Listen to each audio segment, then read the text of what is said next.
প্রবীর, একটু না অঙ্কটা বুঝতে ইচ্ছা করছে, কারণ যতবারই মমতা বন্দ্যোপাধ্যায় একটা করে কমিটি ফর্ম করছেন ততবারই সেই কমিটি থেকে কেউ না কেউ ছেড়ে চলে যাচ্ছেন। যেমন মদন মিত্র, যাকে আমরা দুদিন আগেও ভাবতে পারছিলাম না মমতা, এবং তোমার মনে থাকবে যে সময় মমতা বন্দ্যোপাধ্যায়ের বাড়িতে রেড হলো সেই সময় কিন্তু যারা যারা গেছিলেন তার মধ্যে মদন মিত্রও ছিলেন।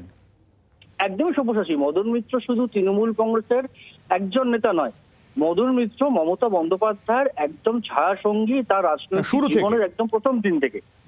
1993 সালে 21শে জুলাই মমতা বন্দ্যোপাধ্যায়ের আশেপাশে যে কজন নেতাকে দেখা গেছে তাদের মধ্যে অন্যতম ছিলেন মদন মিত্র। সেই দীর্ঘ 33 বছর পর মমতা বন্দ্যোপাধ্যায় হাত ছাড়লেন। হাত ছেড়ে তিনি অভিযোগ করলেন অভিষেক বন্দ্যোপাধ্যায়ের দিকে যে গোটা দল ভয়ে কাঁপছে।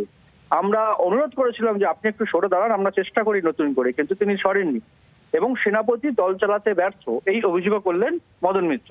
স্বাভাবিকভাবেই রাজনৈতিক মহল মনে করছেন যে এর আগে যারা যারা সরে দাঁড়িয়েছেন তারা কিন্তু মূলত অভিষেক বন্দ্যোপাধ্যায়কে টার্গেট করেছেন। মদন মিত্র তার ব্যতিক্রম নন।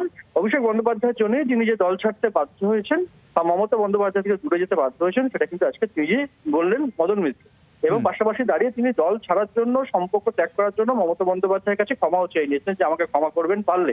কিন্তু অভিষেক বন্দ্যোপাধ্যায়ের জন্য তিনি সরেছেন যে ঠিক কিন্তু প্রতিটি কথায় তিনি বুঝিয়ে দিয়েছেন। স্বাভাবিকভাবে মদন মিত্র সরে যাওয়া শুধু একজন তৃণমূল কংগ্রেস কর্মী, একজন নেতা সরে যাওয়া নয়, মদন মিত্র সরে যাওয়া মানে মমতা বন্দ্যোপাধ্যায়ের ছায়াসঙ্গী, দীর্ঘদিনের রাজনৈতিক সহকর্মী, তিনি সরে গেলেন। আজকে মমতা বন্দ্যোপাধ্যায় হাত ছেড়ে ঋতব্রত বন্দ্যোপাধ্যায় শিবিরে নাম লেখালেন।